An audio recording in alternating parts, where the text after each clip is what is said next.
Monkey man ఇండియాలో release కాకపోవడానికి reason, Netflix distribute చేయకుండా ఉండడానికి reason, last time Amazon prime ఇంకా నెట్ఫ్లిక్స్ తాండవ్ ఇంకా అన్నపూర్ణ సినిమా రిలీజ్ చేసిన తర్వాత వచ్చిన నెగిటివ్ రెస్పాన్స్ అండ్ కామెంట్సే. నేనైతే అదే సీన్ మళ్ళీ మంకీ మ్యాన్ కి రిపీట్ అవ్వాలి అనుకోవట్లేదు.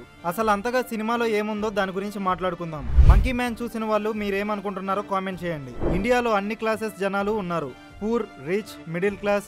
అదే దేవ్ పటేల్ సినిమాలో చూపించడానికి ట్రై చేశాడు. Just like slum dog millionaire లో లాగా ఆ సినిమా మొత్తం జస్ట్ పూర్ ఇండియాని చూపించారు.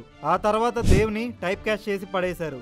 సో ఈసారి దేవ్ పటేల్ తన స్టోరీని తానే తన పాయింట్ ఆఫ్ వ్యూలో చూపిస్తా అని మంకీలో 2 టైప్స్ ఆఫ్ ఇండియాస్ ని చూపించాడు. One is poor India and another one is rich India. Reason 2, Hindu God.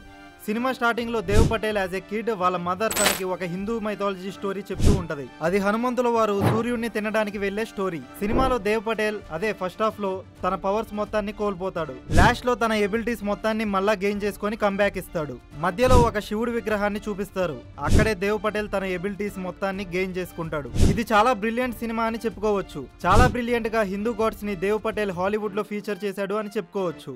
Reason 3, cinema మొత్తంలో కుప్పలు కుప్పలుగా ప్రొఫినిటీ ఉంటది. ఒక పాయింట్ ఆఫ్ టైమ్ లో అయితే సందీప్ రెడ్డి సినిమాలు బెటర్ అనిపిస్తుంది చూసే వాళ్ళకి. 1 మినిట్ లో మినిమం 2-3 అయినా వింటాం. ఇక ఇది ఇలా పెడితే సెన్సార్ వాళ్ళు అయితే మొత్తం బీప్లు వేసుకుంటూ పోతారు.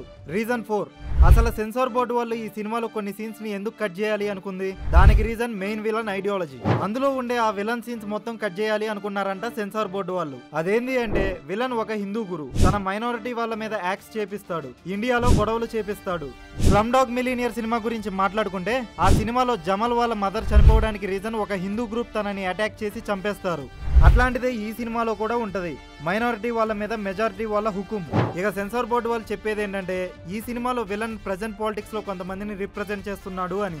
ఇక నాకు అర్థమైంది ఏంటంటే సెన్సార్ బోర్డు చెప్తుంది అంటే అప్పుడు సినిమా కరెక్ట్ గా ఉంది అనే కదా. అలాంటప్పుడు సినిమాని ఎందుకు బ్యాన్ చేయాలి?